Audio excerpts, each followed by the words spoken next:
Hello everyone, welcome to our channel Everyday Learning. So আমাদের আজকের ভিডিওতে আমরা একটা নতুন প্লেলিস্ট স্টার্ট করব এবং এই প্লেলিস্টের নাম হলো ডেটাবেস ম্যানেজমেন্ট সিস্টেমস।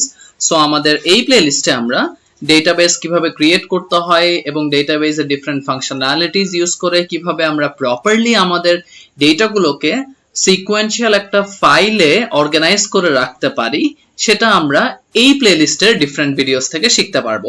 আমরা ডেটাবেস ম্যানেজমেন্ট সিস্টেমকে Microsoft SQL Server Management Studio use করে কোড করব এবং ডিফারেন্ট ফাংশনালিটিস ইউজ করব এবং আমরা কিভাবে প্রত্যেকটা ফাংশনালিটি কাজ করে তাও এই প্লেলিস্টের ডিফারেন্ট ভিডিওস থেকে শেখার চেষ্টা করব। So let's start. At first আমি আমার ডেটাবেস সার্ভারের সাথে কানেক্ট করে নিলাম এন্ড আমি নিউ কোয়েরি ক্রিয়েট করলাম এবং এই নিউ কোয়েরিতে গিয়ে আমি আমার ডেটাবেস ক্রিয়েট করে দিলাম ক্রিয়েট ডেটাবেস এমপ্লয়ি ইনফরমেশন। আচ্ছা, before I move on further I would like to mention that Microsoft SQL Server Management Studio আমাদেরকে এই ফ্রিডমটা দেয় যেন আমাদের কোনো কেস সেনসিটিভিটি না মেনটেন করতে হয়, আমরা কিওয়ার্ডস গুলোকে আপার কেস লোয়ার কেস বা মিক্সডও রাখতে পারি, কোনো অসুবিধা নেই। এবং বাকি যেই ম্যান্ডেটরি সিনট্যাক্স গুলো আছে ওগুলো আমি ভিডিওর সাথে সাথেই বুঝিয়ে দিব। Hopefully you will be able to understand it. So let's execute this first. আমাদের ডেটাবেস ক্রিয়েট হয়ে গিয়েছে, আমরা এখানে গিয়ে একটু রিফ্রেশ করলেই দেখতে পাবো ডেটাবেসের ড্রপ ডাউন লিস্টে আমাদের এমপ্লয়ি ইনফরমেশন নামে ডেটাবেস অলরেডি ক্রিয়েটেড। এরপর আমরা এটাকে রিমুভ করে এই ড্রপ ডাউন লিস্ট থেকে এমপ্লয়ি ইনফরমেশন সিলেক্ট করে নিব, আদারওয়াইজ আমাদের কোনো কোয়েরি কাজ করবে না। সো আমাদের আজকের ভিডিও বেসিক্যালি আমরা কিভাবে একটা ডেটাবেস ক্রিয়েট করতে হয় এন্ড কিভাবে সিম্পল টেবলস ক্রিয়েট করতে হয় এইটা নিয়েই স্টার্ট হবে। সো আমরা এখন টেবল ক্রিয়েট করে ফেলি। ক্রিয়েট টেবল ডিপার্টমেন্টস, এটা আমার টেবলের নেম, এরপরে ফার্স্ট ব্র্যাকেট দিয়ে দিলাম। আমি চাই এই টেবলের মধ্যে আমার ফার্স্ট অ্যাট্রিবিউট হোক ডিপার্টমেন্ট আইডি এবং আমার ডিপার্টমেন্ট আইডি হবে ইন্টিজার ডেটা টাইপ এবং এইটা কখনোই নাল হতে পারবে না। নট নাল বেসিক্যালি ইন্ডিকেট করে এখানে কোনোদিন বা কেউ কখনো এমটি ভ্যালু রাখতে পারবে না। নেক্সট কামস ডিপার্টমেন্ট নেম এবং ডিপার্টমেন্ট নেম হবে আমাদের ওয়ার্কার টাইপ এবং ওয়ার্কার টাইপে আমাদের থাকবে 30 ক্যারেক্টার্স এন্ড এইটাও নট নাল। আমি যদি এখানে নট নালের গুলো ছোট হাতের বা বড় হাতের বা মিক্স করেও দেই তাহলে কোনো সমস্যা নাই, so you don't have to worry about that. এরপরে আমাদের আসবে ম্যানেজার আইডি ইন্টিজার এন্ড এটা থাকবে ডিফল্ট নাল। এর মানে হবে ম্যানেজার আইডি না দিলেও প্রবলেম নেই, অটোমেটিক্যালি নাল অ্যাসাইন হয়ে যাবে। দেন আমি দিতে চাই লোকেশন আইডি। এগুলো জাস্ট আমার randomly assigned attributes, nothing major. You can change it according to your project or platform. So এটাও আমার হবে default null. Alright, so আমরা আমাদের ফার্স্ট টেবিলটা ক্রিয়েট করে ফেলি। যখন আমরা এক্সিকিউট দিলাম তখন আমাদের টেবিল ক্রিয়েট হয়ে গিয়েছে। সো আমরা এখান থেকে আগে দেখে আসি, আমাদের এদিকে চলে যাব এমপ্লয়ি ইনফরমেশন, আমরা রিফ্রেশ দিয়ে নেই, ডেটাবেসে ঢুকবো, এমপ্লয়ি ইনফরমেশনে যাব এন্ড এমপ্লয়ি ইনফরমেশনে গিয়ে আমরা টেবলসে ক্লিক করব। তাহলে আমরা টেবলসে ক্লিক করলে এখানে দেখতে পাচ্ছি অলরেডি ডেটাবেস অবজেক্ট dbu.departments এবং এখানের মধ্যে আমরা আমাদের কলামস গুলো দেখতে পাচ্ছি, department ID, not null integer, department name, manager ID and location ID. Wonderful. তাহলে আমাদের এই টেবিল ক্রিয়েট করা ডান। আমরা আমাদের নেক্সট টেবিলে চলে যাই। আমাদের নেক্সট টেবিল হলো ক্রিয়েট টেবল এমপ্লয়িজ। ওকে, তাহলে আমাদের এমপ্লয়িজ টেবিলে থাকবে employee ID which will be integer and not null. দেন আমাদের থাকবে ফার্স্ট নেম যেটা আমরা চাই ওয়ার্কার 20। এখানে 20 হলো বেসিক্যালি স্পেস অ্যালোকেট করা, so you can increase or decrease it, no problem. এটা হবে ডিফল্ট নাল, কারো যদি ফার্স্ট নেম না দিতে মন চাই। তারপরে হবে লাস্ট নেম যেটা আমরা সেম দিয়ে দিব worker 25 and আমি কপি করে নিলাম আগের লাইন থেকে and এইটা আমি দিয়ে দিব not null because দুইটা নেমই না থাকলে হবে না, একটা নেম থাকতে হবে। এরপর আমি দিলাম ইমেলও আমার same worker default not null, wonderful. তারপরে আমার থাকছে ফোন নাম্বার এবং এটাও আমার থাকবে worker 25 and not null।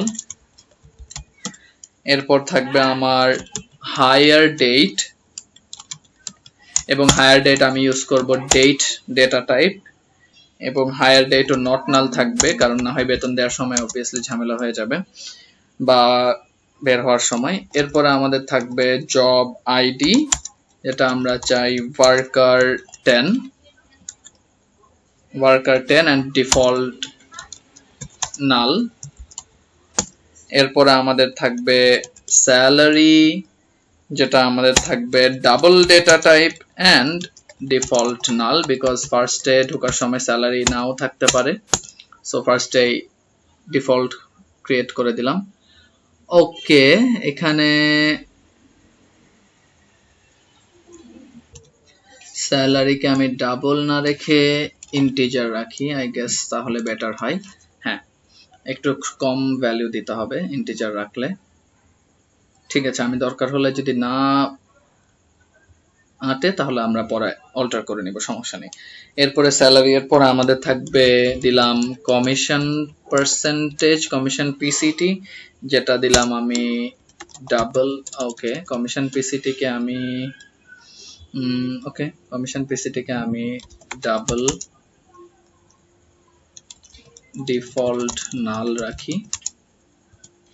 ওকে, ডাবলের ক্ষেত্রে একটা সমস্যা হচ্ছে, ওকে আমরা ডাবলটা স্কিপ করি যেহেতু এসকিউএল প্রবলেম নিচ্ছে, আমরা ইন্টিজার দিয়েই করি এগুলোকে। দেন আমাদের থাকছে ম্যানেজার আইডি, যেটা আমরা রাখবো ইন্টিজার ডেটা টাইপ এন্ড ওইটাও আমরা আপাতত ডিফল্ট নাল রাখি। এন্ড দেন আমাদের থাকবে ডিপার্টমেন্ট আইডি, যেটাও আমরা রাখবো integer data type and default null. So এটা আমরা এক্সিকিউট করে ফেলি, আমাদের কমপ্লিশন সাকসেসফুল এন্ড আমরা আমাদের নতুন টেবিলটাও এখানে এখন দেখতে পারা উচিত। দেখে নেই আমরা employ information table and yes, আমাদের এই টেবিলটাও এসে পড়েছে এমপ্লয়িজ। ওয়ান্ডারফুল। তাহলে এখন আমরা আরো নতুন দুটো টেবিল ক্রিয়েট করে ফেলি। আমাদের নতুন টেবিল হবে, এখন আমি একসাথে দুটো টেবিল ক্রিয়েট করব। ক্রিয়েট টেবিল জবস এন্ড এখানে থাকবে আমাদের প্রথমে জব আইডি, যেটা আমি দিব worker 10 not null। দেন আমাদের থাকবে জব টাইটেল worker 35 দিলাম এবং থাকবে ডিফল্ট নাল। এরপরে আমাদের থাকবে মিনিমাম স্যালারি, যেটা আমরা দিব integer type and default null. এরপরে আমাদের থাকবে maximum salary integer type and default null. শেষ আমার এই টেবিল। ওকে, এখানে কমা হবে না, লাস্ট ওয়ান। এরপর আমি নতুন টেবিল ক্রিয়েট করব, create table locations.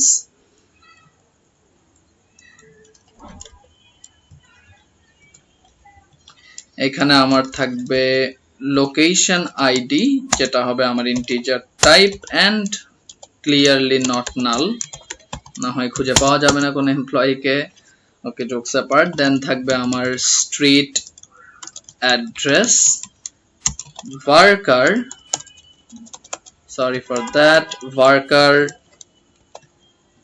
10 street address worker 10 এ আটবে না, 100 করে দেই, worker 100 ডিফল্ট নাল। দেন থাকবে পোস্টাল কোড, যেটা আমি দিলাম তাও varchar 10 দেই, পোস্টাল কোডের চেয়ে বেশি হয় না, ডিফল্ট নাল। দেন থাকবে সিটি, যেটা আমি চাই তাও আমি এটা কপি করে রাখি, varchar সিটি ও varchar 10 এ এটা varchar 20 তে এটা যাওয়া উচিত, এবং এটা not null, city varchar 20 not null. Okay, আমি এটা 30 করে দিই সেফ থাকার জন্য। এরপরে স্টেট প্রভিন্স, যেটা আমরা দেব varchar 25 দেই, state province varchar 25 and default null. অনেকেই বিরক্ত হয়ে যাবে এত অ্যাড্রেস লিখতে লিখতে। সো এরপর country ID, basically country ID দেই, কান্ট্রি আইডি বেসিক্যালি কান্ট্রিরই নাম, আমরা এখানে কান্ট্রি হিসাবেও রাখতে পারি, এত আইডি দেওয়ার দরকার নেই। কান্ট্রি, যেটা আমরা দিতে চাই varchar, কান্ট্রি দেই varchar 25 এন্ড এটাকেও আমরা ডিফল্ট নাল রাখতে পারি আপাতত। ওকে, সো ডান, এটাকে আমরা কান্ট্রি আইডি করে দেই, পরে আমাদের সুবিধা হবে। অলরাইট, সো আমি এখন দুইটা টেবিল একসাথে ক্রিয়েট করে দিব, আমি এক্সিকিউট দিব এন্ড কমপ্লিটেড। এরপর আমি রিফ্রেশ করি, আমার ডেটাবেজে চলে যাই, এরপরে আমি এমপ্লয়ি ইনফরমেশন ঢুকে পড়ি, ওখানে আমি দেখতে পাবো আমার টেবিলের আন্ডারে আমার 4টা টেবিল ক্রিয়েট হয়ে গিয়েছে। অলরেডি আমার এখানে 4টা টেবিল দেখা যাচ্ছে। অলরাইট, সো আমাদের টেবিল ক্রিয়েট করা ডান। এখন আমরা চাইলে এই কমান্ডটা দিয়ে টেবিলগুলো চেক করতে পারবো, which is select all from departments, select all from departments। আমরা যদি এটা এক্সিকিউট করি তাহলে আমরা দেখতে পাবো আমাদের ডিপার্টমেন্ট টেবিলটা দেখাচ্ছে। এভাবে করে আমরা যদি 4টা দেখতে চাই তাহলে আমরা 4টা ক্রিয়েট করি, ডিপার্টমেন্টস এর পরে হবে আমাদের এমপ্লয়িজ, তারপরে টেবিলটা হলো আমাদের জবস, এন্ড তারপরে টেবিলটা হলো আমাদের লোকেশনস। তো আমরা যদি এক্সিকিউট দেই তাহলে আমাদের এখানে 4টা টেবিল এন্ড সবগুলো অ্যাট্রিবিউট ক্লিয়ারলি দেখা যাচ্ছে। So I hope it's clear to you now how to create a database and how to create different tables. আমরা নেক্সট ভিডিওতে কিভাবে টেবিলের প্রাইমারি কি এন্ড ফরেন কি ক্রিয়েট করতে হয় টেবিল অল্টার করে, ওইটা আমরা দেখে নিব। and I hope you like this playlist, so save it for your future references. Thank you for watching this video.